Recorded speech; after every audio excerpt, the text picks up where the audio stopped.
Assalamualaikum warahmatullahi wabarakatuh. Baiklah, kami dari kelompok 8. Hari ini kami akan membahas tentang kajian efektivitas, efisien, dan produktivitas sekolah. Nah, yang pertama dia ada profil sekolah. Profil sekolah merupakan laporan yang memberikan gambaran tentang sejarah, tentang status, serta tujuan sekolah. Jadi, profil sekolah itu merupakan berisi tentang data-data sekolah, baik itu nanti dia letak geografis sekolah, tujuannya, visi misi sekolah, serta menyertakan beberapa statistik umum. Ini berkaitan dengan status usaha. Ini mencakup informasi tentang jumlah ruangan, jumlah kantornya ada berapa, kemudian jumlah karyawan, serta jumlah peserta didik. Nah, yang kedua ada visi, misi, tujuan, sasaran, dan nilai. Nah, visi itu merupakan suatu pandangan jauh tentang perusahaan, tujuan-tujuan organisasi, dan apa yang harus dilakukan organisasi untuk mencapai tujuan yang telah ditetapkan atau dibuat sebelumnya untuk masa yang akan mendatang. Jadi visi ini merupakan impian atau cita-cita dari organisasi. Nah, adapun beberapa persyaratan dari visi itu, yang pertama dia harus berorientasi kepada masa yang akan mendatang. Jadi visi ini dibuat untuk mempersiapkan hal-hal yang berkaitan dengan masa yang akan mendatang, tidak dibuat berdasarkan tren yang terkini.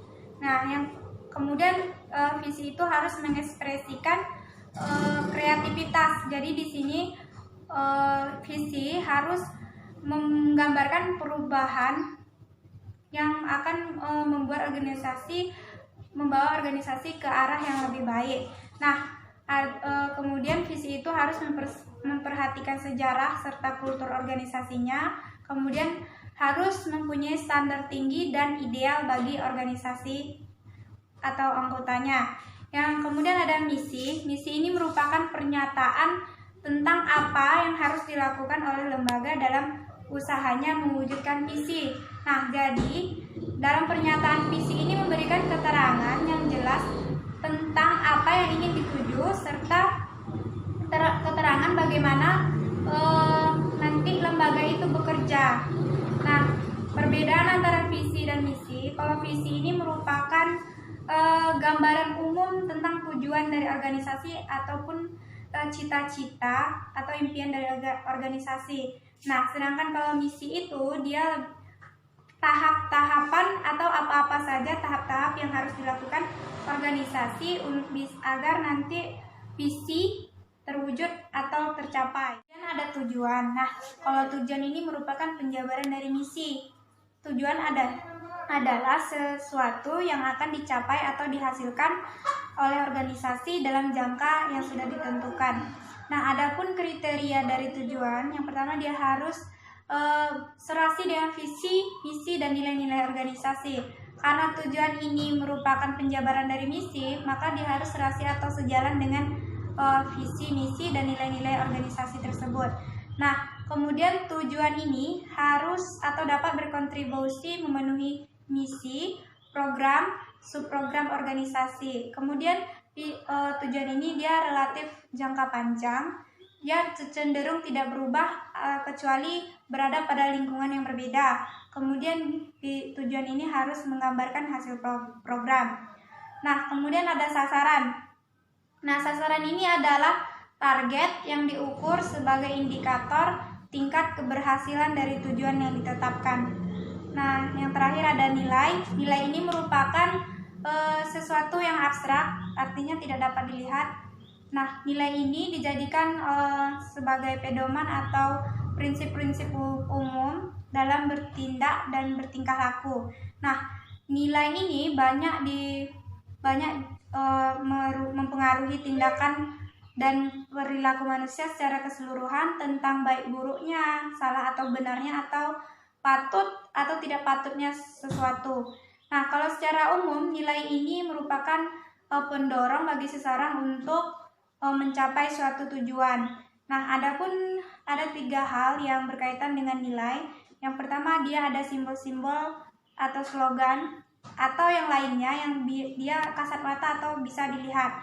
Yang kedua dia sikap, tindak laku, gerak-gerik yang muncul akibat dari slogan atau moto tersebut. Nah, yang terakhir dia ada kepercayaan yang tertanam pada diri yang menjadi kerangka acuan bagi manusia dalam bertindak dan bertingkah laku. Nah, ini tidak dapat dilihat. Baiklah, saya akan menjelaskan materi selanjutnya yang ketiga, program sekolah.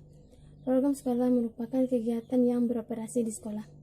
Maksudnya di sini, program sekolah didefinisikan sebagai kumpulan kegiatan yang dihimpun dalam satu kelompok yang sama secara sendiri-sendiri dan atau bersama-sama untuk mencapai tujuan dan sasaran yang diharapkan. Nah, di sini ada beberapa bagian dari program sekolah. A. Bidang kurikulum. Pada bidang kurikulum ini di dalamnya terdapat proses kegiatan belajar mengajar, penyusunan program KBM, evaluasi, penunjang KBM yang meliputi perpustakaan, laboratorium, dan komputer, supervisi guru, dan bimbingan belajar. Yang B. Bidang kesiswaan. Di bidang kesiswaan ini terdapat penerimaan siswa baru, peningkatan disiplin siswa, penerimaan mutasi siswa, pengaturan kelas atau ruang kelas. Yang C. Bidang sarana dan prasarana. Pada bidang sarana dan prasarana ini terdapat meliputi pengecatan gedung, perbaikan WC, perbaikan lapangan olahraga, penyelesaian pembuatan ruang komite. Yang D. Yang D di sini adalah bidang hubungan masyarakat. Pada bidang hubungan masyarakat ini terdapat pembentukan pengurus komite sekolah, hubungan profesi PGRI, hubungan instansi yang terkait. Yang E.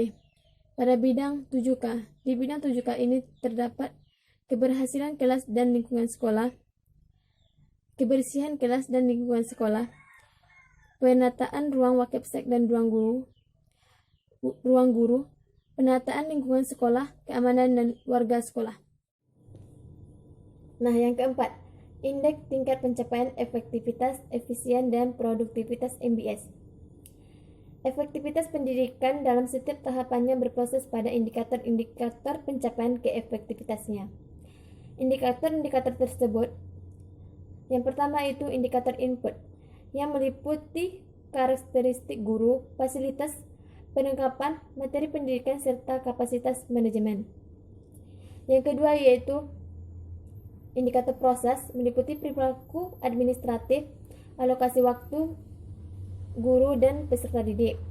Meliputi output berupa hasil-hasil dalam bentuk perolehan peserta didik, meliputi hasil belajar, prestasi, sikap, keadilan, dan persamaan. Indikator outcome meliputi jumlah lulusan ke tingkat pendidikan berikutnya, peserta belajar di sekolah yang lebih tinggi, dan pekerjaan serta penghasilan. Efisiensi. Efisiensi ini berarti suatu ukuran keberhasilan suatu kegiatan yang diukur berdasarkan besarnya biaya atau sumber daya yang digunakan untuk mencapai hasil yang diinginkan. Bisa dikatakan bahwa semakin sedikit dana atau sumber daya yang digunakan dalam mencapai hasil yang direncanakan, maka semakin dapat dikatakan efisien. Produktivitas MBS. Produktivitas dalam dunia pendidikan berkaitan erat dengan keseluruhan proses dan penggunaan sumber daya untuk mencapai tujuan pendidikan secara efektif dan efisien. Nah, di sini ada produktivitas pendidikan dapat ditinjau dari 3 dimensi sebagai berikut. Yang pertama yaitu meninjau produktivitas sekolah dari segi keluaran administratif, meninjau produktivitas dari segi keluaran perubahan perilaku dengan melihat nilai peserta didik sebagai gambaran prestasi akademik. Yang ketiga, melihat produktivitas sekolah dari keluaran ekonomi. Demikianlah penjelasan materi dari kelompok kami. Lebih dan kurang kami mohon maaf. Kami tutup. Wassalamualaikum warahmatullahi wabarakatuh.